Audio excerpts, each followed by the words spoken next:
E hoje o guia de Mogi das Cruzes e região tem o prazer de receber aqui para essa entrevista um dos grandes artistas do Alto Tietê, por que não dizer do Brasil, Nerival Rodrigues. Obrigado pelas boas-vindas e me sinto feliz de fazer parte, compartilhar desse momento glorioso da história da cultura na nossa cidade, nossa região do Alto Tietê e Brasil, né? Com certeza. Nerival, nós sabemos que você chegou em Mogi já há muito tempo. Como começou essa sua paixão pela cidade? Olha, veja só, eu vivi em Suzano. Eu cheguei em Suzano em 1968 e praticamente a minha vida cultural passou a ser Mogi das Cruzes. Eu conheci logo no começo, sabe, das minhas relações culturais lá com a cidade, eu conheci o Rubens Cavalcante, que era aluno do professor Norberto Duque, no Colégio Rondon. Ele abriu esse elo de contato com Mogi das Cruzes, o Rubens Cavalcante. É um artista plástico, né, autor de livros, né, escritor. Isso já era década de 70? Isso foi em 74, o primeiro contato com os mogianos foi em 74. Logo em seguida eu vim aqui junto com o Rubens Cavalcante, a gente veio fazer uma visita a um evento que estava havendo aqui na cidade, não lembro exatamente do local. Lembrando que você veio de Garanhuns. Eu vim, veja só, naquele tempo, a história de Garanhuns, porque eu nasci em Garanhuns, em Pernambuco, é a capital do Agreste Meridional. Ela é chamada Princesa do Agreste. Garanhuns foi fundada pelos ingleses, né? Ela foi com a vinda da estrada de ferro para dar, para suprir o transporte da produção de cana-de-açúcar da região do Agreste Meridional e de parte do sertão em direção a Recife, a Grande Recife, não é? E o que fez, Nerival, o que fez você querer sair de Garanhuns para vir aqui para São Paulo? Bom, o meu pai, ele era capataz de uma fazenda onde eu nasci, a fazenda Barra da Jussara, da família Branco de Melo. Inclusive o José Augusto Branco de Melo, né, ator da Globo, era sobrinho do dono da fazenda, que é o Dr. Zito Branco de Melo. O povo de Garanhuns até hoje tem boas lembranças desse cidadão. E você, nessa época, você já pintava, você já gostava da arte? Em verdade, com 6 anos, quando eu saí de Garanhuns, eu nasci em 52, ainda com 5 anos de idade, eu já rabiscava com carvão, já incomodava. Eu já dava uma preocupação à família, né, com 5 anos de idade. Você tem alguma obra, Nerival? Dessa fase eu não tenho, eu não consegui salvar nenhuma. E passando os anos, a gente veio morar na região de Santo Inácio, no Paraná. Mas a gente veio morar inicialmente em Presidente Bernardo, fica ao lado de Presidente Prudente. Sim. Tem Presidente Epitácio, Presidente Bernardo, são 3 presidentes, e Presidente Prudente. Uhum. Cidades próximas aí no sudoeste do estado de São Paulo. Era uma região muito rica, né, em café, batata, amendoim. Então meu pai veio a trabalhar na época no cultivo rural, né? Que legal. Então eu fui criado nesse... Aí perguntam, por que você pinta a temática rural, né? Uhum. Essa forte influência ficou encalacrada na minha alma, né? Então fica difícil, né? Você meio que fotografou o caminho exatamente, que você reproduz hoje. É impressionante o quanto isso realmente tomou conta de todo o meu ser, não é? Desde menino. Vamos adiantar para o pessoal. Sim. Como foi então essa sua migração, quando você migrou aí do interior para Suzano? Sim, já foi em busca de arte? Essa migração foi interessante. Na verdade, o meu pai estava cansado de atuar como lavrador e ele era um mestre em obra, né, como pedreiro, né? Ele era um grande construtor, né, já mesmo trabalhando nas fazendas. Ele construía casas na fazenda, né, além de ser o capataz. Então isso ele queria trazer os filhos para a cidade grande para dar a condição de um emprego melhor, de estudos, claro. Né? 3 das minhas irmãs fizeram faculdade, não fiz, eu mal completei o 2º grau, mas eu adquiri conhecimento suficiente, lendo enciclopédias, livros muito bons, né? Eu sempre procurei ser seleto nos livros a ler, no tipo de literatura que eu procurei sempre. Entre eles estão Os Sertões de Euclides da Cunha e Sertão Vereda de Guimarães Rosa, são os livros que mais marcaram no meu ser, porque ali é um retrato falado da vida no sertão, da vida do campesino. Eu gosto de usar o termo em espanhol, campesinos, né?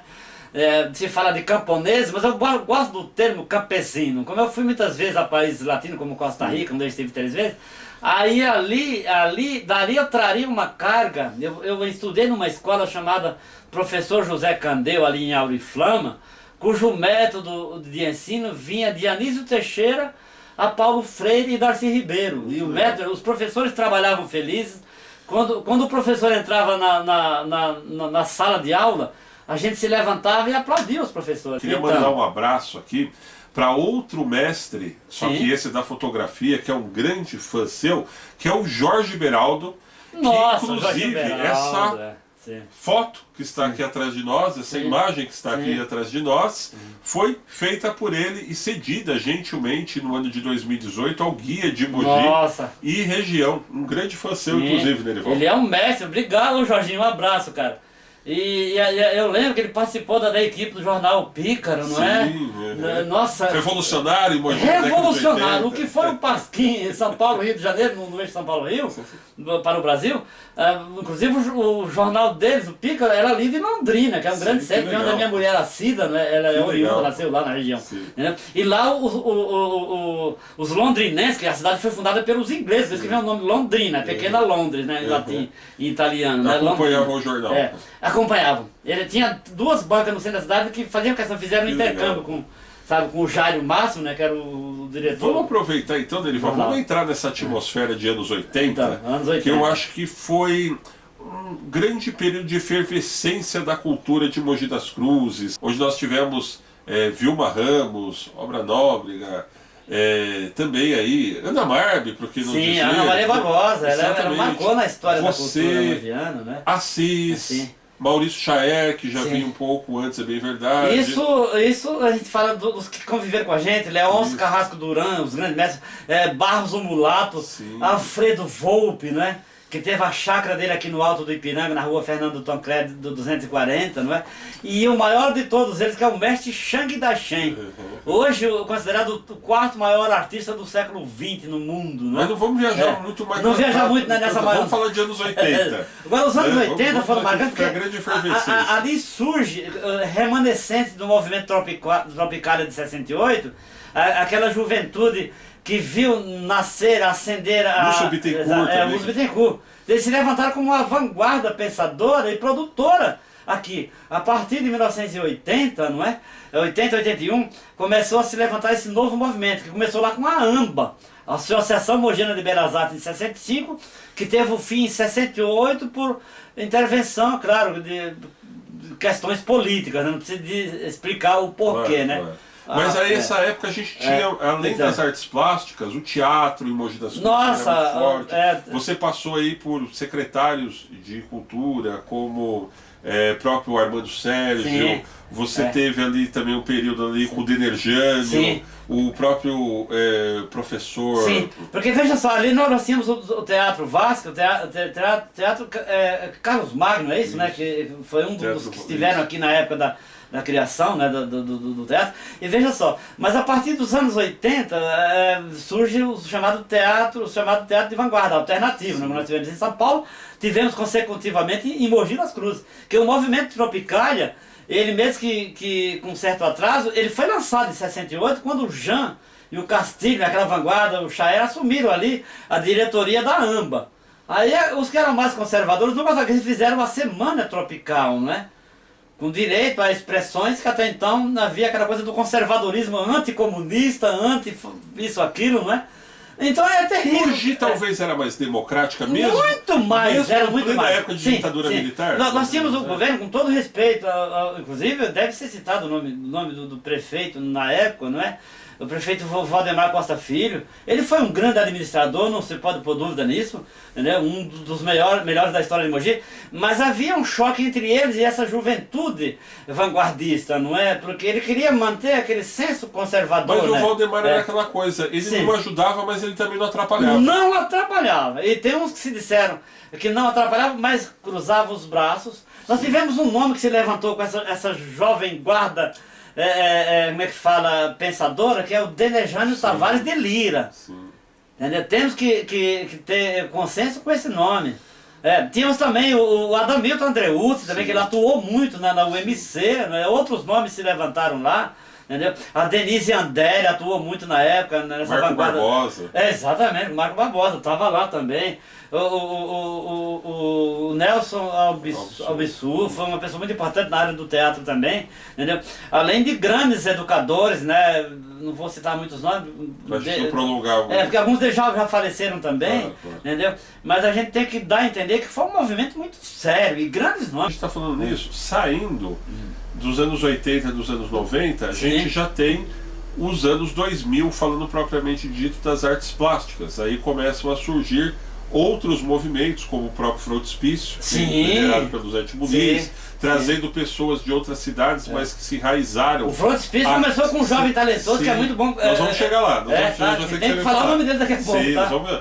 Frontispício. Inclusive aí trouxe membros de outras cidades, como uma conterrânea sua, por exemplo, a Linda Fuga, de Garanhuns. Sim, de talento que hoje incomparável. já é considerado uma mogiana. Uma grande amiga do coração. Sim. Agora sim eu vou entrar onde você estava dizendo.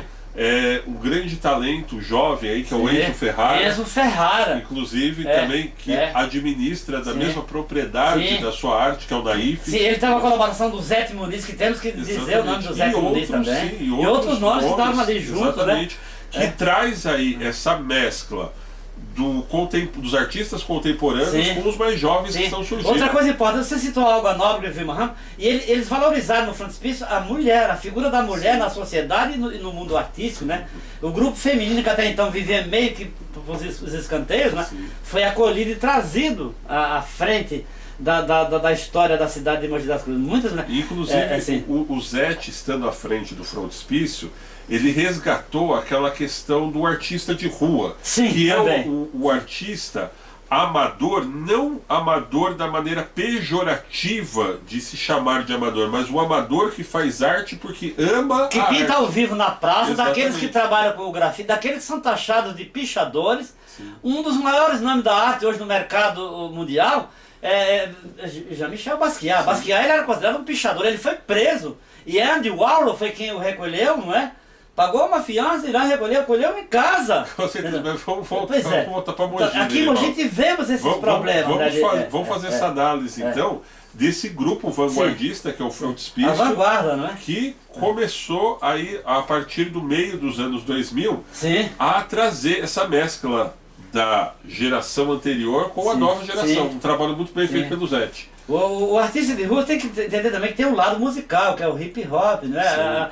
Essa arte circense também. Nós temos grandes grupos de teatro alternativo agora. Nós sempre tivemos lá em Suzano, mas em Mogi das Cruzes foi um foco central, né? Foram mais de 10 grupos importantes, não é? Nerival, gostaria de agradecer sua participação conosco aqui. Parabéns aí pelo trabalho que você vem desempenhando ao longo de todos esses anos, sua participação na cultura de Mogi das Cruzes. Em breve vamos ver se a gente faz mais uma daquelas matérias que nem a gente fez há quase 10 anos atrás, mostrando você pintando na praça, mostrando você criando e tendo aquele convívio com o povo mogiano. Claro que sim, é a oficina criativa. E para que nós fizéssemos a Bienal de Arte Plástica, eu tive que me desprender de recursos que eu tinha, investir na ideia. Não é falar que foi muita grana, mas perto de 200 mil reais em dinheiro de hoje eu investi nessa ideia. Invista naquilo que você mais quer na vida. Foi assim que eu acreditei na cidade, na região. Tivemos 3 catálogos, os artistas que eram anônimos foram colocados no catálogo, as escolas usam, a maioria usa esses catálogos até hoje. Então, é uma luta de classe. Nós somos uma classe, tem que ser reconhecida, sabe, como classe profissional, como você também na área de comunicação tem que ser reconhecido como classe trabalhista, não é? E é isso que é importante, você se reconhecer a si próprio no meio ambiente mundial, onde você tem tudo para dar certo. Dê certo como eu dei também para a história da minha cidade e do meu país, cara. Sou um mogiano de coração, tá? E agradeço mais essa entrevista ao Luiz, tá? Luiz, feliz, você é um grande comunicador. Um abraço ao povo mogiano. Beijo, mulherada. É isso aí, pessoal. Esse foi então Nerival Rodrigues conosco aqui na página do Guia de Mogi das Cruzes no Facebook e também no canal oficial do Guia lá no YouTube. Um grande abraço.